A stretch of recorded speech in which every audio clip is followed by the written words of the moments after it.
Okay, good afternoon, everyone. My name is Kimberly Harrison from the Office of Policy and Compliance, and I want to welcome you to today's training, which is Create Opportunities for Socio-Economic Entities.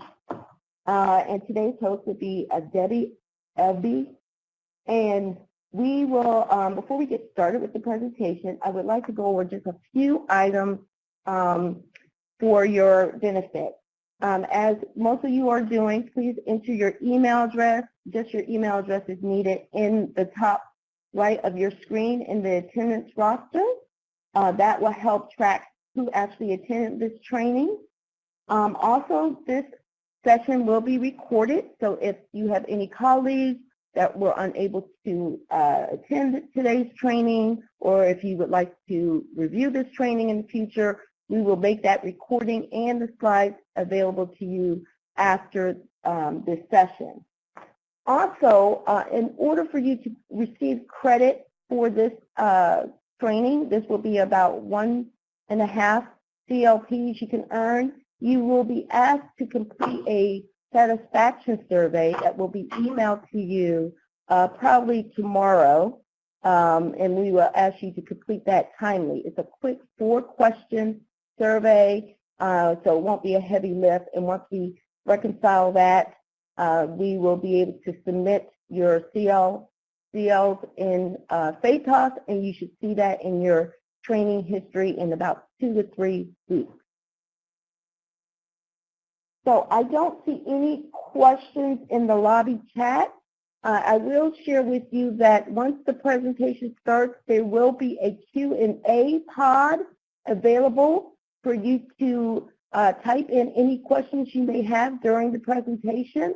We will address those questions after the presentation concludes, and any questions that we are unable to get to, we will formulate and put in a document and make those questions and answers available to you as well.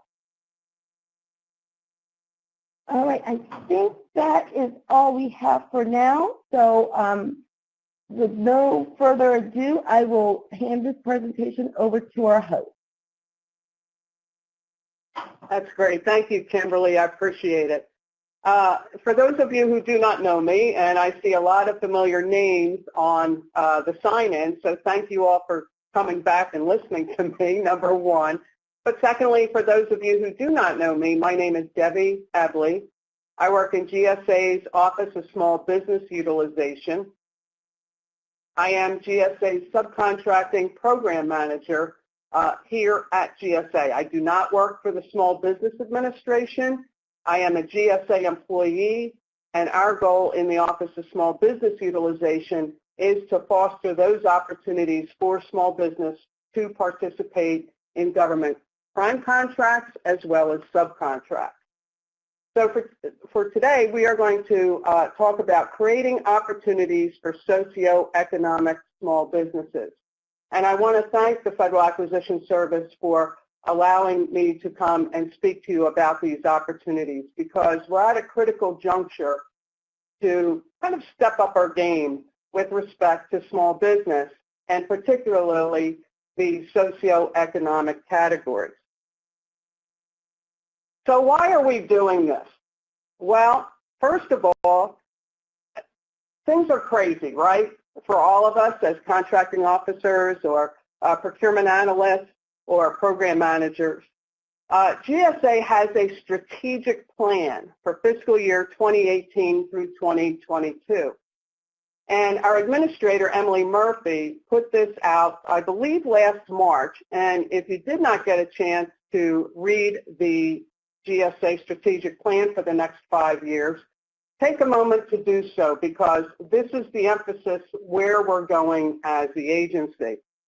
And lo and behold, there's a strategic objective, 2.3, which states that we are going to enhance customer agency access to qualified socioeconomic entities. So we're going to take a little deep dive as to what does that mean. And the strategic plan identifies not just us in the Office of Small Business Utilization, but you as our partners in the Federal Acquisition Service. We are the lead offices for making this strategic objective come to be. So how can you, as a GSA contracting officer or a program official, assist GSA in meeting this objective? And that's what I hope that will accomplish today. So first things first, what does socioeconomic categories mean?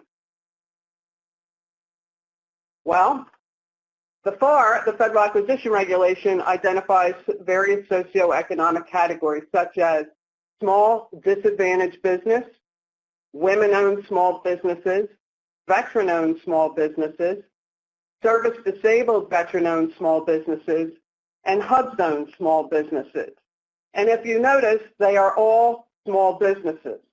Think of them as a subset of the small business community. All right, so why are we doing this? Why don't we just focus on small business? Well, that's an excellent question. So here's why. It's in the Federal Acquisition Regulation. And the reason it's in the Federal Acquisition Regulation is because it was in a law passed by Congress. And the reason those laws, if you've sat in on some of my small business subcontracting training, you learn that small business has an incredible role to play in the United States economy. And that's why it's the policy of the United States government that maximum practicable opportunities are afforded small business, small disadvantaged business, women-owned small business, veteran-owned small business, service-disabled veteran-owned small businesses, historically underutilized business-owned small businesses, or as we refer to them as HUB-zone, are given the maximum opportunities to participate both as prime contractors and as subcontractors. So it actually specifies in the FAR, in the Federal Acquisition Regulation in Section 19203, that contracting officers are required to first consider an acquisition for the various socioeconomic contracting programs. And it lists there 8A, or small disadvantaged business, HUB-zone, service-disabled vets, or women-owned programs before considering a small business set-aside. Okay? The FAR is quite clear. It's a shall. Let's look at these words again. The contracting officer shall first consider an acquisition for the small business socioeconomic contracting programs, what we're talking about today, before you consider a small business set-aside. Paragraph D in the same section goes on to say, in determining which socioeconomic program to use for an acquisition, the contracting officer should consider at a minimum the results of market research that was done to determine if there are capable socioeconomic firms who can satisfy the agency's requirement, and where does the agency's progress to date in fulfilling its own small business goals. Okay, so it's two things that we are considering. And notice that paragraph E goes on to say, then small business set-asides have priority over acquisitions using full and open competition. Okay, so we'll take a look at that in a minute. But first of all, let's take a look at where is GSA in fulfilling its small business goals. Well, at the prime level in fiscal year 18, we did a pretty good job in meeting our small business prime goals for not just small business, but small disadvantaged business, women-owned small business, service-disabled vets, and HUB-zone small businesses. But where we are having great difficulty is in the subcontracting program. So let me share with you where we stand for fiscal year 18 in meeting our small business subcontracting goals. So let me pull up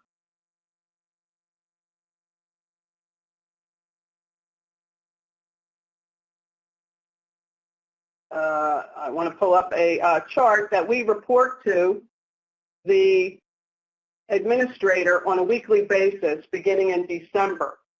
You know, you are required, if you have a subcontracting plan in your contract that you're responsible for, you as contracting officers must take a look at those summary subcontracting reports in the ESRS system. And that review must take place by November 30th. Well, let me tell you, the administrator was asking me in October, or asking us in OSBU, where did we stand with respect to subcontracting? And we basically had to say, well, let's just, we'll have to share with you come December when all of those reports should be looked at by contracting officers. So the dollars in these reports that's listed here is based upon the data in those summary subcontracting reports. So if you're responsible for any of those summary subcontract reports, SSRs, and you haven't looked at those pending reports yet, I would strongly encourage you to take a look at those reports and get them to accepted status as soon as possible. So where do we stand? Well, as you can see here, there's too much red on this Excel spreadsheet. Agency-wide, our small business goal was 26.5. We're at 24% based upon the number of SSRs that have been accepted by contracting officers to date. Those reports that have been rejected, revised, or reopened, or still in pending status for that matter, do not count towards meeting our goals or objectives. Now, we're doing okay with small disadvantaged businesses because we're exceeding the 5% goal slightly. And the reason I say we're doing okay is we've had a stronger presence with small disadvantaged businesses at the subcontracting level in years past. We seem to have taken a dip this year. Likewise, women-owned small business is taking a dive as well. So, you know, it's nice that PBS is at almost 8% in women-owned small business achievement, but it's not enough to bring FAS up to, and the agency to the 5% statutory goal. Hub zone and service-disabled vets have been historically a challenge for us. We're doing slightly better in service-disabled vets this year, or for fiscal year 18. But this is where we need to bring up with our prime contractors, what are they doing with respect to small business subcontracting goals.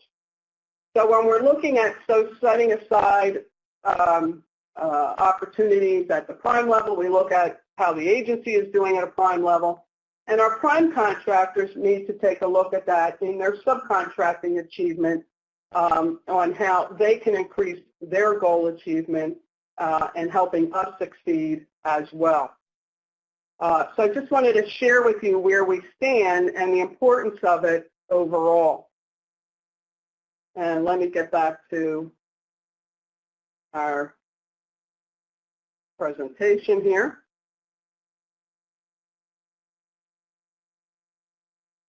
Okay, so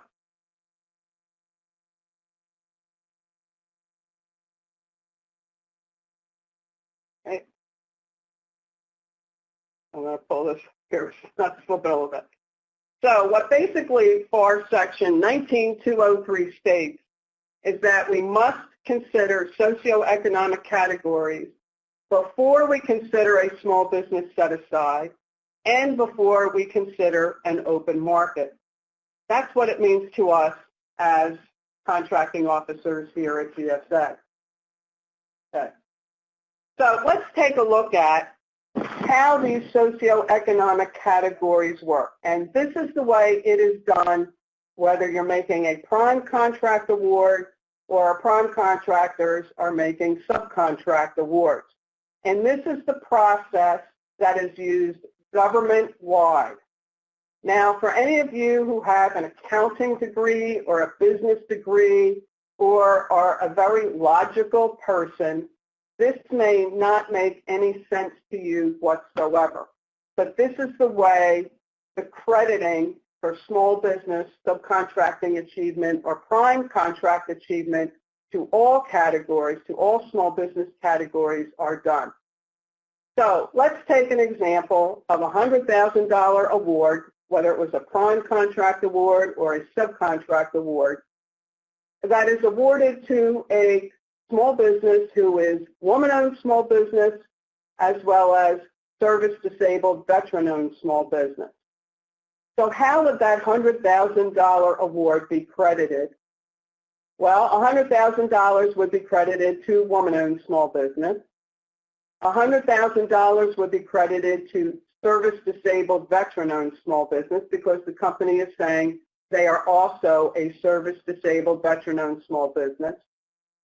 $100,000 would be credited to a veteran-owned small business because by definition, a service-disabled veteran-owned small business is a veteran-owned small business, right? And then let's not forget $100,000 would be credited to small business because by definition, a woman-owned small business or a service-disabled veteran-owned small business is a small business.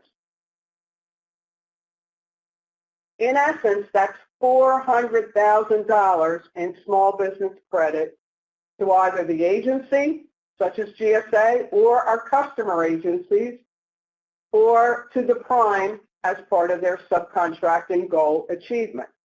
So this is done whether setting up the plans right up front and the goals when you're making your contract award, or monitoring the contractor after award, and he's reporting actual dollars in those reports in ESRS.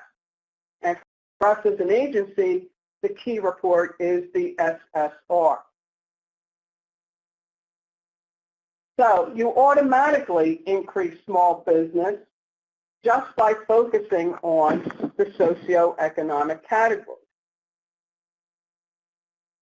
Well, so, all right, Deb, that kind of makes sense to me right now, but you know what? I'm not dealing with any subcontracts right now, and I did my report. I looked at all those reports back in November, and here it is almost February. You know, if I'm not looking at something every day, how am I going to remember this? Well, we have a great tool, and that is our GSA's model subcontracting plan. And in that model subcontracting plan, we have some cover pages, which are not just instructions for our prime contractors, but it's also a great tool for us to remember how this is done, okay, especially that crediting piece. Because logically, I get it. It doesn't make any sense, all right? So it's a great reference tool. When I came to OSBU 4 years ago, it had been a while since I looked at a subcontracting plan as a contracting officer. And those cover pages helped me remember how that crediting is done. So you can always find our model subcontracting plan with those cover pages right on OSBU's subcontracting page on Insight. And there's a link to the subcontracting page. And we've taken those subcontracting pages and divided it into 3 sections. One, what are a CO's responsibilities before award, a CO's responsibilities upon award, and a CO's responsibilities after award. And you'll find the model subcontracting plan in the area that says contracting officer responsibilities before award. So how all this crediting and stuff, the best small business that either we as an agency could have or our prime contractors could have to meet their subcontracting goals is a company that is a small disadvantaged business, woman-owned, service-disabled vet, and hub zone. Because a company that meets all sizes creates 6 times the dollars to be credited to the prime or to the agency. You see why now we're talking about the socioeconomic categories. All right, you know what, Deb, I wasn't aware of that prioritization or that list of priorities in 19.203. You know, how do we meet this? Well, you need to have that small business mindset. You need to have, you know, as was explained to me 30-some years ago as an intern, you know, small businesses, if you can't set something aside for small businesses at the prime level, what are you doing to encourage small business participation at the subcontracting level? And that became like a mantra for me throughout my career, whether it was DOD, the EPA, or coming to GSA. So I hope you'll adopt that mantra as well. And if you think of small business first and understand that impact that small business has on the economy, it makes your job easier when it comes to small business. First, it's the only way, unless we have that small business mindset at the outset, it's the only way GSA is going to be able to achieve the objectives of the strategic plan. It also, by having that small business mindset, anytime we have to leave GSA to go to the SBA for approval, by showing that small business mindset in our documentation or in making a case for whatever it is you want to do that will affect small business, it shows in your writing. It's clear. I can always tell if a consolidation analysis comes in, that contracting officer or that acquisition team had a small business mindset at the outset. And when that happens, it makes the review process so much easier. But the most important thing is that by having that small business mindset at the outset, is that we are going to get more dollars into small business hands. Now, you remember, for those of you who have been around for a while, you know, when the economy tanked in 2008, what was the result of that in Congress? Well, there was an extensive piece of legislation called the Small Business Jobs Act in 2010. Huge document. And you will also see that every appropriation act every year has something related to small business. And in the last couple of years, I'm seeing more requirements now, and the FAR is being changed to put more emphasis on small business subcontracting. So it's saying not just at our prime level, but even our subcontracting level, Congress is taking a look. In fact, there was some legislation last spring. It hasn't made its way into any of the appropriation acts, but they wanted GAO to come in and look at agencies' administration of subcontracting plans. Okay, so if we have that mindset at the outset, it's going to make our job just so much easier, and it doesn't take that much time. So let's get into the meat of creating opportunities for socioeconomic businesses now that we've got some of the basic understanding out of the way. There are three ways to create opportunities for socioeconomic businesses, such as small disadvantaged businesses, women-owned, service-disabled, and hub zones. And the first is set-asides at the prime level. The second are the subcontracting plans.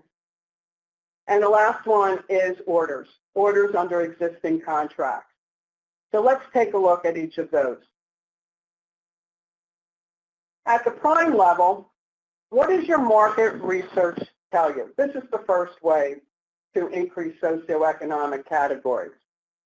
Are we doing sufficient market research? You know, things are changing, especially in the technology world.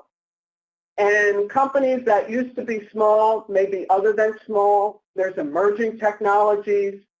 For those of you who conduct assisted acquisitions on behalf of the Department of Defense, you may be aware of the Section 809 panel. and looking at a lot of the innovation that small businesses bring to the table. Okay? So what does your market research tell you? If you're putting a request for information out on the street, are you giving sufficient time for small businesses to respond? Are there opportunities maybe to break something up for a small business, a partial set aside? Spending more time on the front end makes it a lot easier on the back end. And it's the same in conducting your market research. The other added benefit, and I don't know about you, but I'm always looking for one less piece of paper.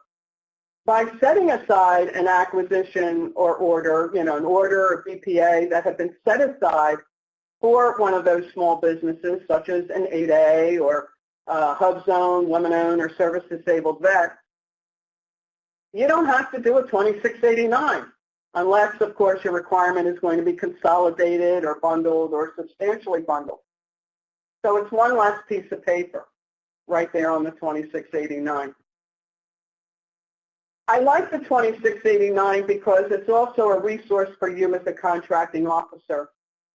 With all of the requirements that are coming out and you're trying to meet your customer agency's needs or putting these things together, sometimes it's difficult, especially in Part 19, to find where does it say that.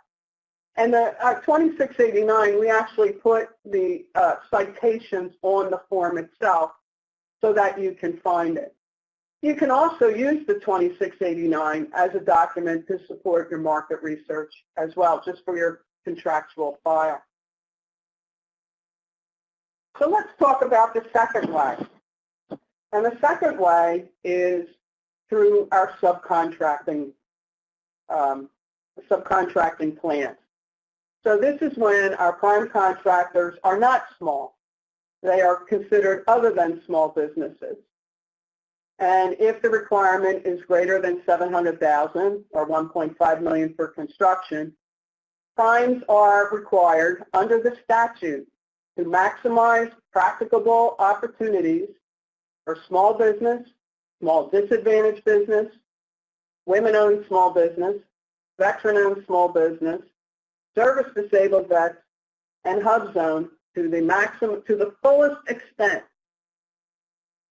Sometimes we need to remind our contractors of what they agreed to in FAR 52-219-8, where the contractor says we will maximize those opportunities to the fullest extent. And that phrase, fullest extent, is in the FAR clause. Okay? Sometimes we need to remind our prime contractors to do just that. So how do we do this?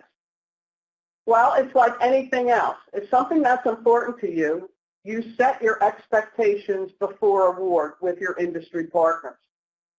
Maybe at your industry days or your notices that you're putting out.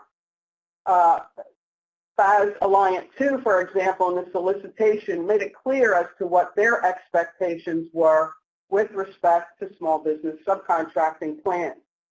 And they told them up front, don't give us just some plain old goals. You show us maximum opportunity that you are going to provide.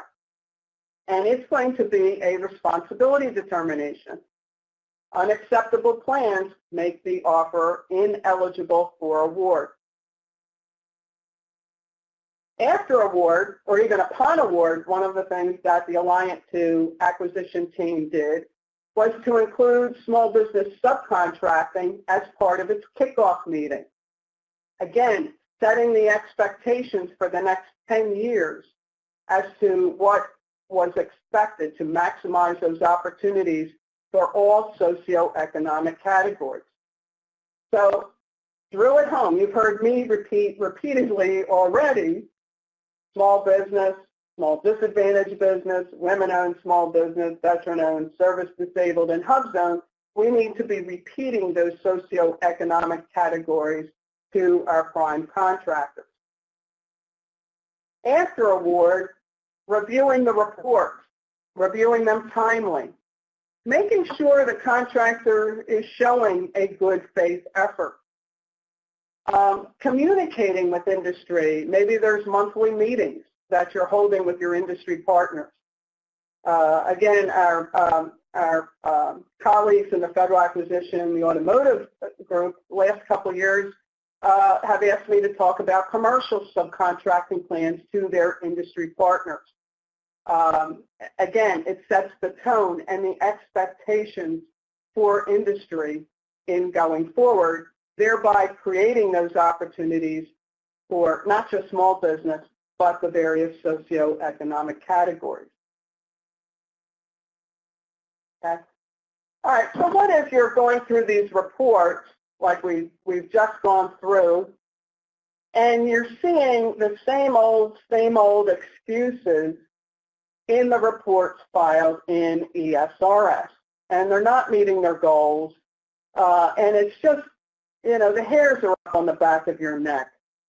What do I do? You know, where can I point the prime to find socioeconomic suppliers? Well, they need to go to their Small Business Administration commercial marketing representative. And I've given you a list or a link to the CMR directory who can assist the prime in helping them find companies who can help them meet their goals. They also will deal with any issues related to the ESRS system. And if they don't know to go to the CMR, it's you or me who are going to get those questions from the contractors. Another great resource are the Procurement Technical Assistance Centers. And our small business technical advisors here in GSA's Office of Small Business Utilization have a good relationship with the local PTAC, as they're known. They're usually based at a local university, and their purpose is to help small businesses obtain government contracts. They help them write capability statements so that our prime contractors can understand what that woman-owned small business or what that service-disabled veteran-owned small business can bring to the table to help that prime excel under its government contract. Local chambers of commerce are another resource for our prime contractors to use. And GSAM, I know the print may be small on here, but on your slide that Kimberly was kind enough to send out with the reminder this morning, this slide lists the sources too that are available listed in GSAM section 519-705-4. There's state, county, and city government minority business offices. Those government entities, the states and the cities, for example, have their own small business goals that they expect prime contractors to achieve. This is not just a GSA thing. This is not just the federal government.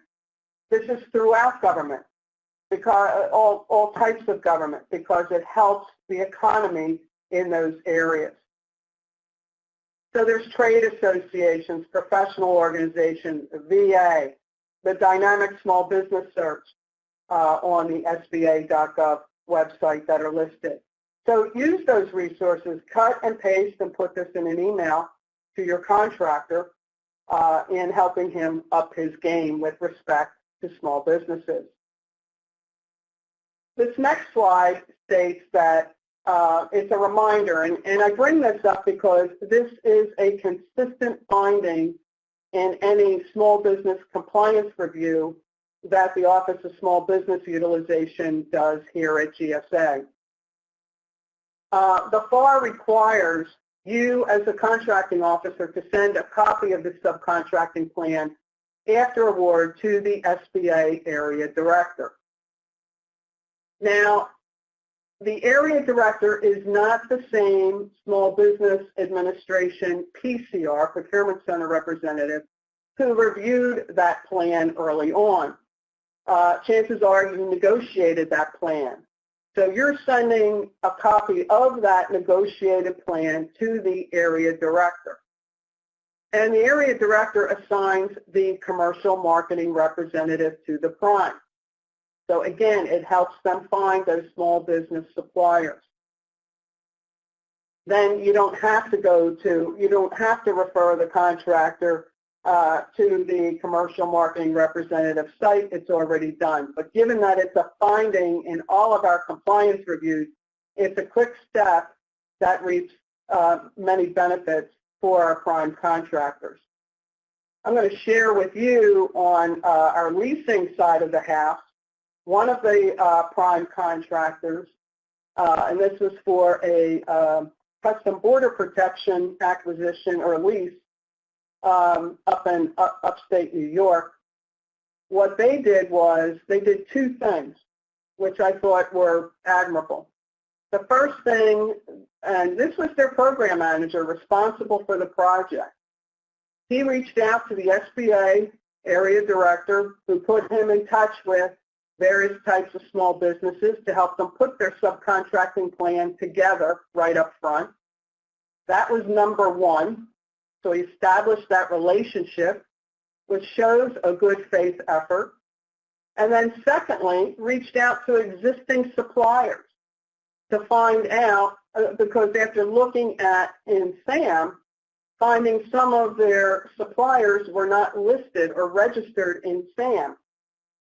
So this gentleman reached out to his steel supplier, for example, who was a Native American company.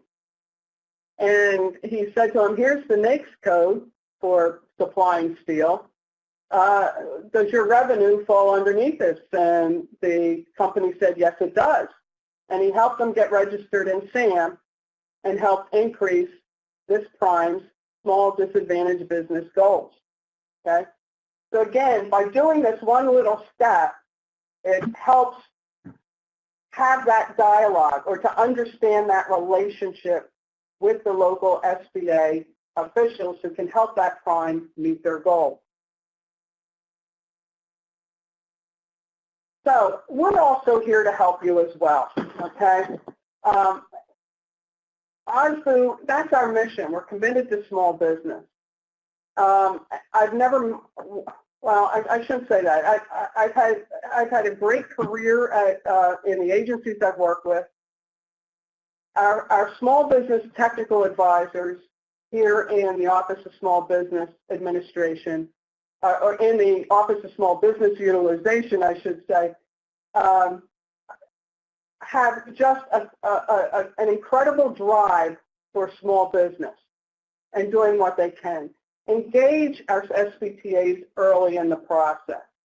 They can help you even before you solicit with coming up with matchmaking events, doing some of that market research, setting up some dialogue or some conversation on industry days that you may have for a major acquisition, okay?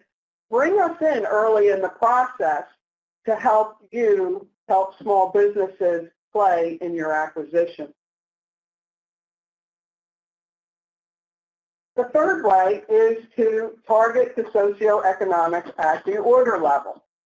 And this is even more crucial going forward because now customer agencies can receive small business subcontracting credit when they use a GSA vehicle, you know, such as a GWAC or a Schedule or HCAT or OASIS, right? So it's like any other important factor. When you set the bar high before award, you're able to achieve greater things after award. So just accepting the same old goals at the contract level is not necessarily setting a strong stage for our customer agencies to receive the maximum small business, small disadvantaged, women-owned, veteran-owned, service-disabled, vet and hub zone credit when they issue task orders or complete task orders after award. So if market research shows that you're able to set aside at the order level, target the socioeconomic at the order level. Include a small business participation factor if you're conducting an assisted acquisition on behalf of a customer agency. And give greater credit for socioeconomic categories. Help our customer agencies achieve their small business subcontracting goals. So on this next slide, I'm putting in there just some words from a participation factor that I used when I was in FAS. We were conducting an acquisition on behalf of DHS, and I had done a short stint at DHS and knew that they were on, and this goes back about 7-8 years ago, they were on the Hill every week to account for their small business goals or their lack thereof of achieving small business goals. And the acquisition that we were working on, they were actually given statutory authority for this furniture buy, believe it or not. So I knew it was Congress was going to be looking at this, and I knew even though we were using the furniture schedules, we had to have some sort of small business participation factor, to kind of keep my customer out of the eyes of the Hill, Capitol Hill. So we came up with a small business participation factor, and so this is just some key things I just kind of cut and pasted from that. You can make it 10 times better than we did. And it was great. Now, we got pushback initially from some of the contractors, but let me tell you, afterwards, all of the offerers aced that part of the evaluation factor. So it set the tone that we expected some small business participation, especially under contractor teaming arrangements under the Schedules program. So this is what we used, and this was before the task order subcontracting went into effect for our customer agencies, but you kind of get an idea of what's going on here. So ask the contractor to describe whether you're doing this on a prime award or under an order order competition. How are they going to engage small businesses, and how are they going to maintain that group of small businesses throughout the life of that contract or that ordering vehicle? And then greater weight given to those contractor teams who team with various types of small businesses, demonstrating successful experience with small business partnerships in other previous acquisitions. Okay? So there's some language there. You guys are 100 times better than me. It's something there that you can fix and use in going forward. What I like about small business participation factors is that you can use them in all acquisitions, including those that you're setting aside for small business. So if your market research is showing you've got small businesses who can perform, but maybe it's not showing an opportunity for small disadvantaged businesses or women-owned or service-disabled vets or hub zone, you could have a small business participation factor in your set-aside targeting those various socioeconomic categories. So it's not just for unrestricted. This did not create any more work for me as a contracting officer. And in fact, this was something I used back in like 1991 on a huge acquisition for EPA. So use it. In fact, if you're doing assisted acquisitions for the Department of Defense, it's actually in the DFAR that you have small business participation factors. So keep that in mind for those of you on the assisted acquisition side of the house. All right. But the big thing is when you're using small business participation factors, do not confuse them with the subcontracting plan. The subcontracting plan is at the contract level only, okay? The FAR clearly, and I gave you the citation there that's in our solicitations and contracts, Subcontracting plans are only one per contract. And there are required elements to a subcontracting plan that are a go, no-go. It's a responsibility determination. It's not an evaluation factor.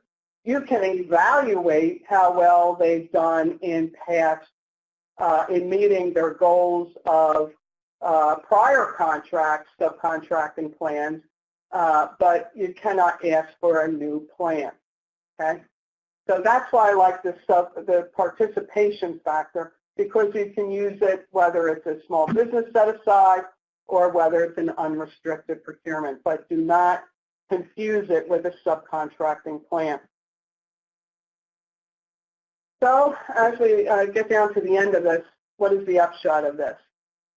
Rather than shooting for just small businesses, aim for those socioeconomic categories. Spend a little bit more time on the front end in your market research. Take a look at your requirements. Are they restrictive? Are you limiting innovation by what your requirements say? Is there another way to go? But look for including socioeconomic categories up front. Whether you're awarding a prime contract, whether you're looking at a subcontracting plan, whether you're engaging in a task order under existing contracts, aim for those socioeconomic categories. And by doing so, that will help us achieve our requirements, okay? So implement the statutory requirement. And when it comes to small business, I ask you to look at the statutory requirement. It doesn't take long to read. And the language is this: to maximize. It is the policy of the United States government to maximize practicable opportunities for small business, small disadvantaged, women-owned, veteran-owned, service-disabled vets, and hub zones to participate in government contracts and subcontracts. Not to be a goal, per se, but to actually participate in government contracts and subcontracts. So let's make sure that what we've set up front in the acquisition is actually happening after contract award, that those small businesses and those socioeconomic categories are given those maximum practicable opportunities to actually participate as a government subcontractor. So to meet the GSA strategic objective, help GSA meet the objective to enhance not just GSA's goals, right, but all agency access to qualified socioeconomic categories. Think of that three-legged stool. Can I set the prime contract aside for small business? What about my subcontracting plans? Am I setting the expectations with our industry partners up front? Am I negotiating those plans after the plans come in? And how am I administering those plans after award? Is the messaging a small business message? And then for task orders, and again, even at the prime level, you can have a small business participation factor, maybe one for socioeconomic categories. Encourage our prime contractors to target, especially service-disabled vets and hub zone where practicable. I mean, that is really struggling, those particular areas. And see about socioeconomic categories when warranted. And with that, I'll see what questions we've received. Thank you, Debbie. It looks like we only have about 2 questions entered so far. The first one, Debbie, you can see right there. The question is, maybe these SBA goals are artificially too high to begin with? Greg, that's a great question. I hate to tell you this. Those goals are actually, the goals for small disadvantage, women-owned, service-disabled vet, hub zone, veteran-owned, those are written into the Small Business Act. They're statutory. And the agency goal for small business, government-wide, is 23%. And what happens every September is each agency negotiates the small business goal with the SBA, and it's based upon our past achievement. Okay? Usually they take the last 3 years. Our OSBU, our Associate Administrator for the Office of Small Business Utilization, Mr. Charles Manger, Charles did a great job in negotiating the small business subcontracting goal midway through fiscal year 18. He negotiated it down from 29% to 26.5%, and that was basically because of the commercial plans. GSA has the most commercial plans of any agency, and that negatively impacts our small business achievement. You know, when you have a contract with a United Airlines, for example, or a car rental company, obviously they're going to get their cars and planes from Boeing or, you know, the folks in Detroit, okay? They're not going to get it from Fred's Planes out back. So that has a negative impact on our goal achievement as an agency.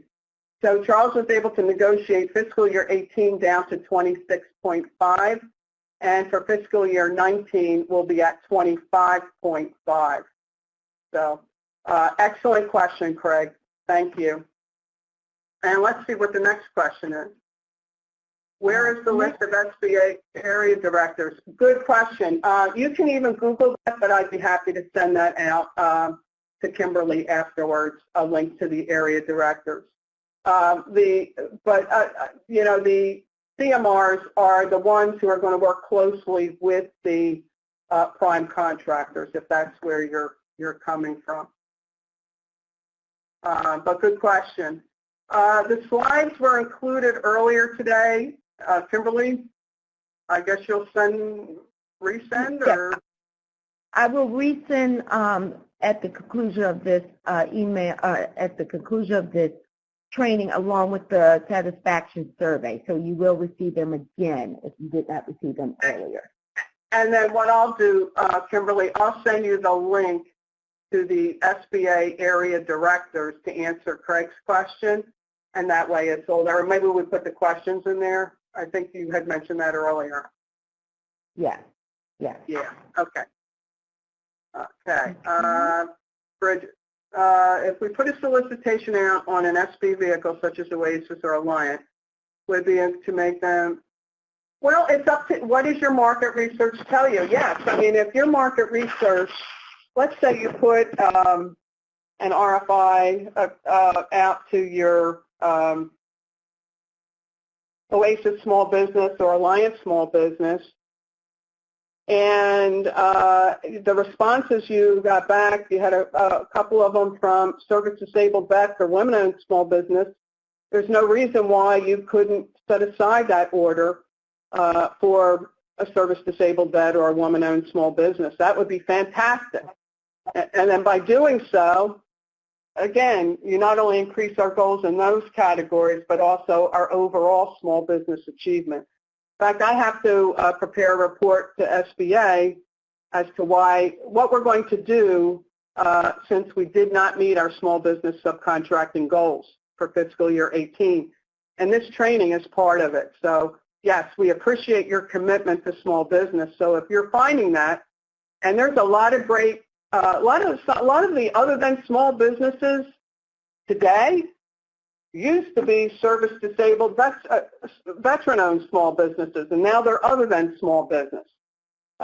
So see what happens. You know, things are changing so quickly. You can't go by old market research. You know, keep it fresh. Good question. Let's see what else we have here. Let me scroll down. The next question from Donald is there. Should you ever accept 0 for a goal in a proposed sub-K plan? That's an excellent question. It depends. And for the most part, no. And here's why. It's just like our own IDPs or any goal that we have. Hey, I'm going to shoot for 0, okay? But here's where it would come into play, and this is the, if you're dealing with an Ability 1 provider, Ability 1 is required to go to other Ability 1 providers first when they subcontract before they go to small business. So that leaves very little dollars being able to go to small business. So that's why I say, yeah, for the most part, no, but you may have a situation there where it makes sense. Okay, let's see what Lynn's got. What can GSA expect differently in subcontracting based upon SBA proposed to the regulations posted at, and there are so many SBA regulations, which one? In subcontracting, I'm not quite sure what that question's covering. Lynn, could you be more specific with that and type that in a little later? That would be great. All right. Rose, let's see. You mentioned a survey. Okay. That's for you, Kimberly. A survey will be sent to attendees tomorrow. Yes, let me make a quick announcement, Debbie. Before people start logging off, there are several numbers that were entered as participants. We're unable to identify who you are, so make sure you enter your name, your email address in the attendance roster at the top so that you can receive the survey. The survey is going to be key to complete in order for you to receive the 1.5 CLP for attending this course. So that survey will go out tomorrow morning, but please enter your email address if you haven't done so at the top of your screen. Okay. Perfect. Moving on to other questions. Yep, and Ioanya, you state that DFAR requires a small business participation factor. Yes, it does. And I'll send you the DFAR citation for that. And there's Deb Tarleton, one of our small business technical advisors, giving the link to the SBA Area Directors. So thank you, Deb. Should you ever accept on, we did that. I think. Let's see. Can you talk about what PTACs are, Valerie? Valerie asked. Yes.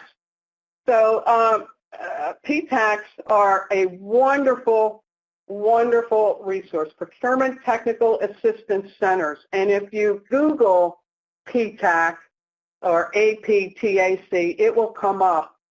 And it's a great resource for small businesses to help them understand government procurement.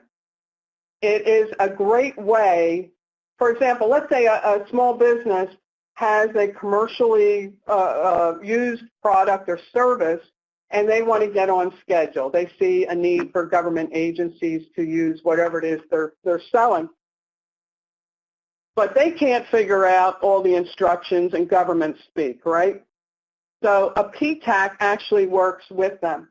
But one of the first things they do is to help that small business put together a capability statement as to, you know, who the company is, what they provide, and what their successes have been. So it's a great resource for the small business community.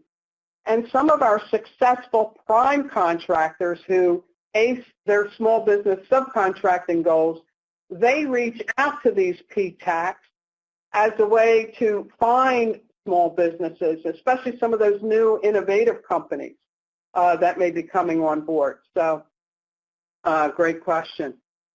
Would the GSA library be used to get updated? Excellent, Paul, excellent idea to use GSA e-library. to get updated data on small business companies. A great resource, absolutely. And when the FAR was changed to allow set-asides under FAR Part 8, that was, was a great thing. All right, Charlene has a good question too. So some companies appear to be a small business and are determined by NAICS codes. However, they are not actually small. How does this happen? Well, it could happen because the company grew very quickly. For example, under our, from when the time the contract, let's say you had a small business set aside, and the contract period of performance was for 5 years, and 5 years only.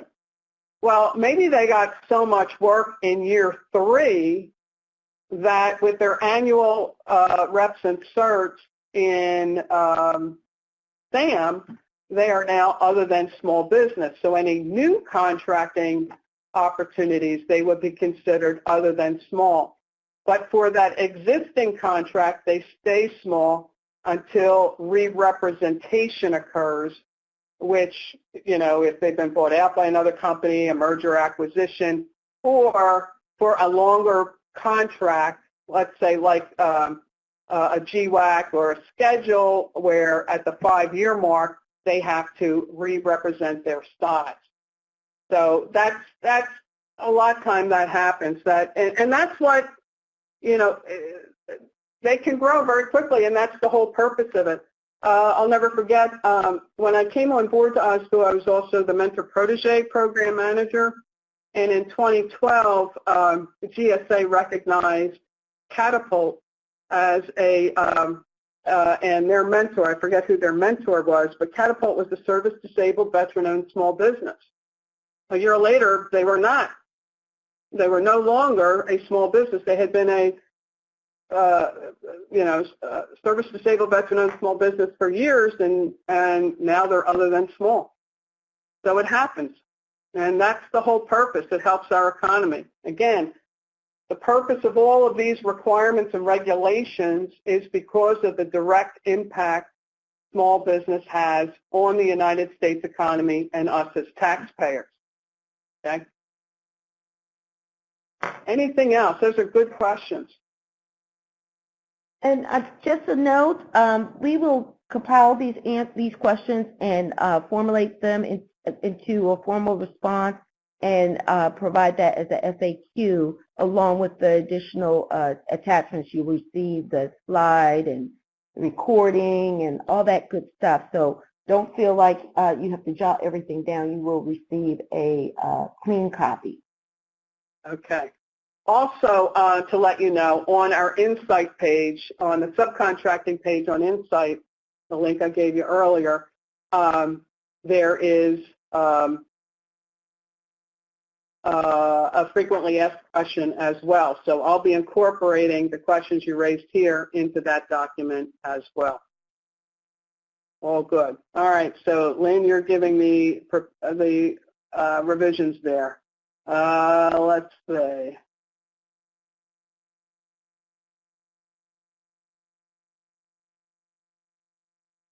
Let me just say, with regards, Lynn, with respect to SBA, GSA OSBU has a great relationship with the Small Business Administration.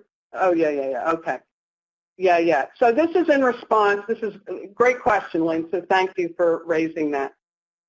All right. So the small, as you see here on this particular blog, but the SBA proposing to amend its small business regs to implement provisions of the 2016 and 2017 National Defense Authorization Act. So every year there's something there with regards to a small business issue. And as I mentioned, lately it's subcontracting. In the FY16 NDAA, for example, when SBA evaluates agencies' performance with respect to small business, the Appropriation Act, the National Defense Authorization Act in 2016 said subcontracting was going to account for greater weight.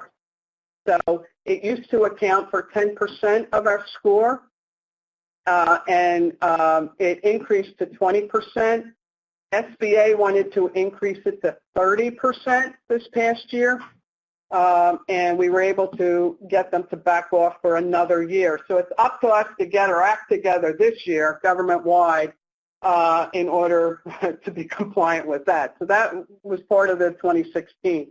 They were also tasked, the SBA, to come up with what are examples of bad faith effort or not making a good faith effort. The regulations require our prime contractors to make a good faith effort with respect to small business subcontracting. And in the SBA regs, they do list what are examples of good faith effort. So there's information in there. So a lot of this stuff has already been done. So lack of good faith effort, like not submitting the report. In past years, GSA, we have not gotten all of the reports we were required to get. I'm happy to report that as of last week when I ran the reports in ESRS, FAS was at 96% submission rate. However, not all of them have been accepted, okay? We're at an 86% on FAS. But yes, not submitting required subcontracting reports on time. Those are shalls. It's in the clause, 52-219-9. They've got to submit those reports on time. They've got to pay their subs on time. Conduct a lot of the things we are required to do as contracting officers to increase opportunities for small businesses. When we set aside, our primes are required to do the same thing. Did we give enough time for a small business to put their quote together, okay, to participate, to play in government contracting? Are there things that could be broken out for small business participation? What other goodies are in there? Gosh, there's a laundry list, and it's actually included in the requirements under 52-219-9. Some of those things you'll see are the same things we as COs are required to do. Having somebody who's an official responsible to administer the plan. And for those of you familiar with the reports in ESRS, the contractor has to indicate whether their CEO has approved the data that's in that report. Okay, so that you as the CO can rely on the data that's in that particular report. Okay, so that's something there. So yes, one of the things, including indirect costs in commercial plans. This is just a clarification. In the past, some of our SBTAs know this. If we get a commercial plan and the contractor has said, no, indirects have not been included, well, that kind of doesn't meet the definition of what a commercial plan is, which is everything the contractor's purchasing, okay, with a few exceptions, okay? But everything they're purchasing, so it wouldn't include anything to support most of their indirects. So this new rule will require the contractors to do that. And so we'll see what's going on there. Limitation on subcontracting, that's always in there. So if you've got set-asides, you need to make sure the primes that the work is actually being done by small businesses at the sub-level. So anyhow, as a result of this rule, what will happen is SBA will receive comments from industry. They will come out with they may revise it and come up with a final rule. And then it will go to the Federal Acquisition, the FAR Council, who will come up with a change to the FAR. Okay? But if there's any concern with size, SBA, just so you know, SBA still maintains that authority, even though sometimes things aren't changed quickly in the Federal Acquisition Regulation. So it's going to be a little bit of time before you see this come into the Federal Acquisition Regulation. But again, thank you for that, Lynn. That was a good question. Okay, Paul, if you have a contract with a small business and during the contract, still active, the small business moves to other than small business, the current small business contract is still good to go. So I think you're referring to like some of the on-ramping provisions, like under OASIS or something, and they want to move to the other than small business so that maybe after re-representation time, they still have an OASIS contract. You got to follow the rules of engagement in your contract. From what I understand under OASIS, for example, under the OASIS small business, if somebody on-ramped to the unrestricted, they can continue finishing the orders under the OASIS small business. However, they would not be able to get any new orders under the OASIS small business. They'd no longer be able to compete, and that's a voluntary choice there. Mark, is it possible for a company to be small business under one NAICS and other than small under another? Absolutely. And that's where the difficulty can come in, you know, in determining what is the primary NAICS that's going on. So yes, this is why contracting officers are given the authority on judging in crafting that acquisition and the strategy and all of that, working as a team, of course, but you need to take all the factors into consideration. So good question. I do want to say for those of you who have commercial subcontracting plans, make sure your companies submit the new plan every year, because that commercial plan is only good for 1 year. And we want to make sure our data is as accurate as possible in ESRS. So create a tickler for you or whatever, and remind the contractors to submit those on time, 30 days before the expiration date of their current commercial plan.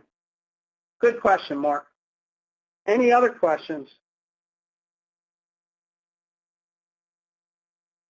Okay, let's see what we got. Okay. I think we've worked through all of them, and like I said, we will compile these questions and answers and get them out to you.